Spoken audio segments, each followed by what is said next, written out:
Bonjour les 6e S, c'est Monsieur Couture, votre professeur d'histoire, et je vais vous faire une petite vidéo aujourd'hui, mercredi, pour pas vous laisser sans rien dans la semaine, sachant que je reviens de mon congé de paternité mercredi prochain, donc dans une semaine. Je vais reprendre un petit peu le cours parce que tout ça maintenant ça fait un petit peu loin, et je vais reprendre un petit peu le cours et puis je vais vous donner un travail qu'il faudra rendre donc.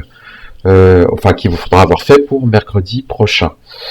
Je vais mettre tous les documents dont vous avez besoin en pièces jointes. Si vous pouvez les imprimer, tant mieux. Sinon, vous pouvez quand même si vous ne pouvez pas imprimer, vous pourrez quand même travailler dessus. Alors, on reprend avec, rappelez-vous, 2 périodes à la préhistoire. À gauche, sur l'image, le paléolithique. À droite, le néolithique. Qu'est-ce qui s'est passé entre les deux?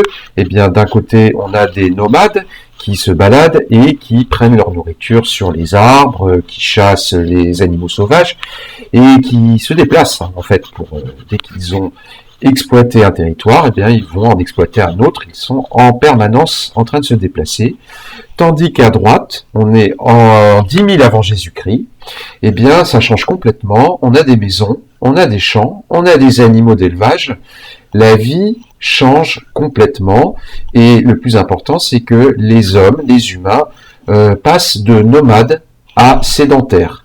Eh bien, c'est logique, quand on sait qu'ils inventent l'agriculture, on ne peut pas transporter son champ sur son dos, donc on est obligé de se fixer et de créer les premiers villages, qui donneront plus tard les premières villes, et puis ce sera le début de l'histoire. Alors, je vous avais expliqué, rappelez-vous, je vous avais expliqué le processus de domestication, comment on invente l'agriculture et l'élevage. Donc la domestication, rappelez-vous, j'avais pris l'exemple du maïs, au départ une plante, le théosinte, qui donne des grains plutôt petits et pas très bons. Eh bien, on va prendre des grains qui apparaissent plus gros, et on va en garder des graines, et on va uniquement faire pousser ces graines pour obtenir du théosinte un peu meilleur, et puis on va recommencer le processus plusieurs fois, des dizaines voire des centaines de fois, jusqu'à ce qu'on arrive au maïs. Ça s'appelle la domestication. C'est pareil avec les animaux. On a au départ des aurochs, c'est-à-dire les ancêtres des vaches, qui sont des animaux sauvages et très peu amicaux. Eh bien, on va prendre un auroch qui a l'air un petit peu plus doux, une auroch qui a l'air un petit peu plus douce, on va les faire se reproduire, on va obtenir des bébés, et puis on va recommencer le processus 10 fois, 100 fois, jusqu'à ce que l'auroch, animal sauvage avec des grosses cornes, devienne une vache douce, et qui va donner du lait et de la viande sans problème. Alors ça, c'est la domestication.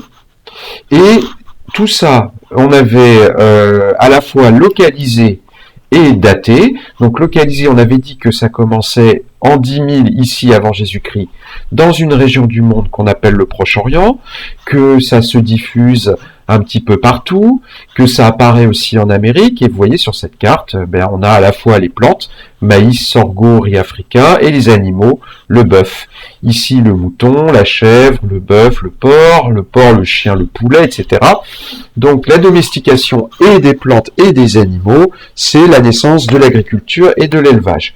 Tout ce qui est avant la naissance de l'agriculture et de l'élevage, ça s'appelle le paléolithique. D'accord? Ici, paléolithique, ça veut dire l'âge de la pierre ancienne, de la pierre taillée. 3 millions d'années ici et pas 2,5 millions, et 300 000 ans ici et pas 200 000 ans. Je vous avais dit, il y avait, je ne sais plus si on avait corrigé, le coloriage. Vous vérifierez bien que votre frise est coloriée. En rouge, le paléolithique commence ici. Donc il faut colorier jusque là, jusqu'à cette barre-là. Et le néolithique en vert, eh bien, il faut colorier une très étroite bande qui est là. Vous voyez, le néolithique, c'est cette très très étroite bande entre les deux lignes, donc qui marque la fin du paléolithique et la naissance donc de l'agriculture, et qui s'arrête en 3300 avant Jésus-Christ, avec la naissance de l'écriture et donc le début de l'histoire. Donc le néolithique, c'est environ même pas 7000 ans. Donc ça dure pas longtemps du tout, c'est pour ça que c'est une toute petite période ici sur notre frise, qu'il faut donc colorier en vert. Donc ici en rouge, le paléolithique, et la petite bande ici en vert. Donc maintenant, une petite, alors des images que je vous avais pas montrées en classe, pour vous montrer la différence entre la pierre taillée et la pierre polie. Le paléolithique, c'est l'âge de la pierre taillée. Les humains taillent des silex avec d'autres silex, et ça donne des pierres un peu grossièrement taillées comme ceci. La pierre polie, vous l'avez ici à droite. Le néolithique correspond, en plus de la naissance de l'agriculture, à la naissance de la pierre polie.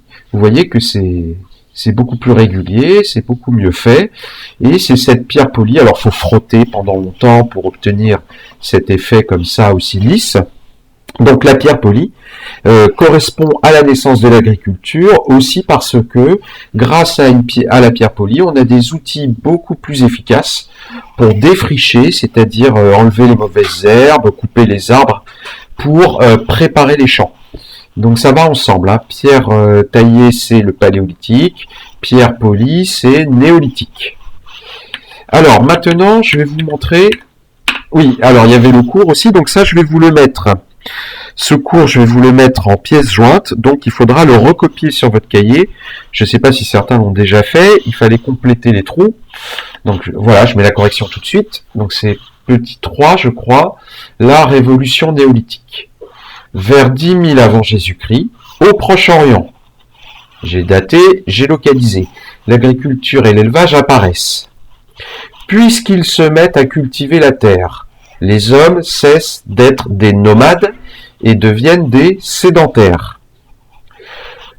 L'invention de l'agriculture et de l'élevage correspond à un nouvel âge qu'on appelle le néolithique. 4 définitions à connaître. Le paléolithique, c'est l'âge de la pierre ancienne. Il va de... Alors là, il faut corriger. Je le ferai sur le document en pièces jointes.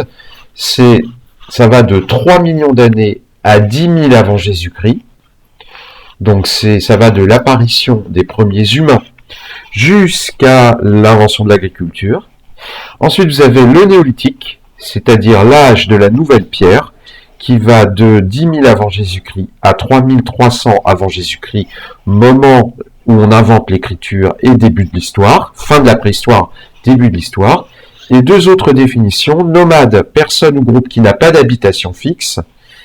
Et alors je crois que nomade, on l'avait déjà mis, la définition, donc je vais peut-être l'enlever. Et sédentaire, personne ou groupe qui ne quitte pas ou peu son domicile. Donc ça, je vous mets le cours en pièces jointes à nouveau. Et alors voilà maintenant le travail. Donc je vais mettre tout ça en pièces jointes. Vous allez vous transformer en archéologue. Vous allez faire un véritable travail d'archéologue et présenter un site néolithique. Alors ce site néolithique, vous l'avez ici. Ce site, on vous le présente dans ce petit texte ici. Il s'appelle Jerf El Ammar. C'est un village préhistorique du Proche-Orient qui se trouve dans un pays qu'on appelle aujourd'hui la Syrie, sur les bords d'un fleuve qu'on appelle l'Euphrate. Donc ce site, il a été fouillé, il a été étudié, on en a fait un plan. Regardez, vous avez ici un petit schéma qui vous le montre. Vous avez donc ici la photo et le plan avec des petits numéros qui correspondent ici à certains endroits. Vous avez 2 textes, un là, un là. Vous avez encore ici des photos d'outils utilisés à Jerf El Ammar et qu'on a retrouvé, que les archéologues ont retrouvé. Donc qu'est-ce qu'on vous demande de faire? L'objectif, c'est présenter un site néolithique à l'écrit. À l'oral, on ne peut pas le faire pour l'instant, on verra ça plus tard, en allant chercher l'information dans les documents. Donc écris un texte de plusieurs phrases dans lequel tu présentes le site de Jerf El Ammar. Alors, pour écrire votre texte, pour cela, 1. Vous présentez le site de fouille. Et on vous dit, c'est où? Le site, il date de quand? Ce village, il existait quand? Et la date des fouilles, quand est-ce qu'il a été fouillé? Attention, c'est 2 dates différentes. Il y a la date du site, quand est-ce que ce site a existé, et la date des fouilles, quand est-ce que ce site a été fouillé par les archéologues. Et vous allez trouver les réponses à ces questions dans les documents. À vous de chercher. Ensuite, toujours dans le même texte, vous faites un texte, vous mettez pas petit 1, petit 2, petit 3, petit 4, petit 5. Hein. Vous écrivez un vrai texte avec des phrases qui se suivent. Donc ensuite, on vous demande de décrire l'habitat. Dans quoi les habitants vivaient. Donc très rapidement, hein, vous allez trouver une partie des réponses là et dans le texte ici. Ensuite, on vous demande de décrire le gros bâtiment central, hein, ceci, et surtout d'expliquer sa fonction, c'est-à-dire à quoi il servait. Même chose ici pour le foyer collectif, c'est le numéro 5, c'est le trou ici. Donc vous le décrivez et surtout vous expliquez à quoi il servait. Vous allez trouver les réponses hein, dans les documents.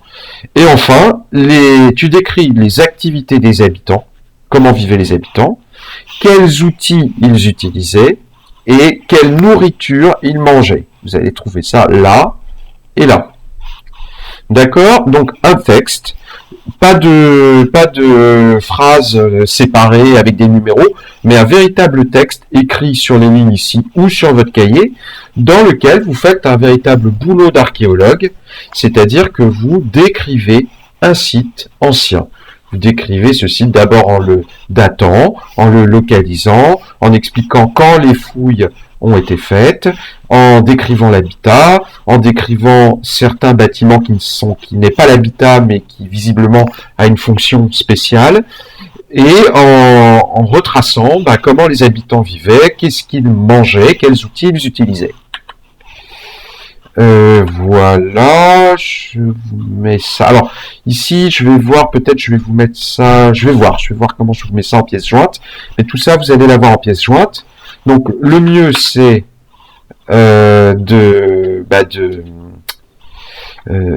d'imprimer cette feuille-là. Si vous ne pouvez pas l'imprimer, vous mettez sur pause la vidéo et vous regardez directement sur l'écran et vous répondez sur votre cahier. Voilà, c'est tout. Et vous faites ça pour mercredi, pas mardi, parce que mardi on a parcours avec Monsieur Gadiot. Je ne vous demanderai pas ce travail, mais il faut que le travail soit fait pour mercredi. Voilà, à mercredi, au revoir.